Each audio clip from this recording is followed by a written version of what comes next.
মালিক আজকের তওবাকে উম্মতের তওবা হিসাবে গণ্য করেন। আপনি আমাদের উপরে বড় নারাজ হয়ে গেছেন।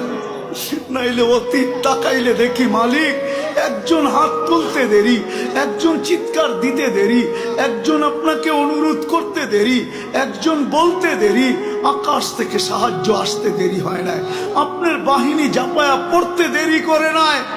আজকে তো বৎসরের পর বৎসর পার হয়ে যাইতেছে, চোখের পানি শুকায় যাইতেছে, ও মালিক কোন বিজয়ের চিহ্ন দেখি না। কত রোজাও তো ফিলিস্তিন ওয়ালাদের ইফতার হয়তো লাশ দিয়া, সেহরি হয়তো লাশ দিয়া। আল্লাহ এই রোজাও কি এরকমই হবে জানি না মালিক। এত নারাজ হয়ে গেলেন কেন মালিক? এত নারাজ হয়ে গেলেন কেন? বেশক আমরা শাস্তির যোগ্য, অস্বীকার করি না, কিন্তু আপনি শাস্তি দেন না। আপনার হাবিবের দুশ্মন, আপনার দুশ্মন, আমাদের দুশ্মন, ইসলামের দুশ্মন, কোরআনের দুশ্মন, হাদিসের দুশ্মন, সমস্ত কিছুর দুশ্মন, এদের মাধ্যমে আমাদেরকে পিটা খাওয়ান কেন মালিক? কেন মার খাওয়ান? কেন ওদের হাতে আমাদেরকে বেইজ্জত করেন?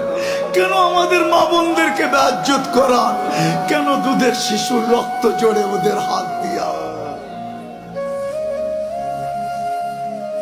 আপনি কি আমাদেরকে ছেড়েই দিলেন?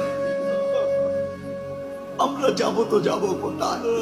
আমরা তো এই কথায় বিশ্বাসী, লা মালজা ওয়ালা মানজা, লা মালজা ওয়ালা মানজা মিনকা ইল্লা ইলাইক।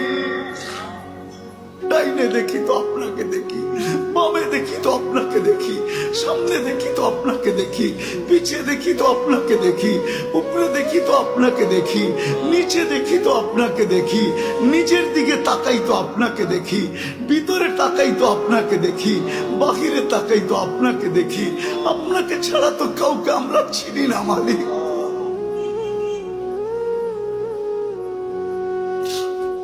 আজকে এই আলেমদের হাত খালি ফেরত দিয়েন না।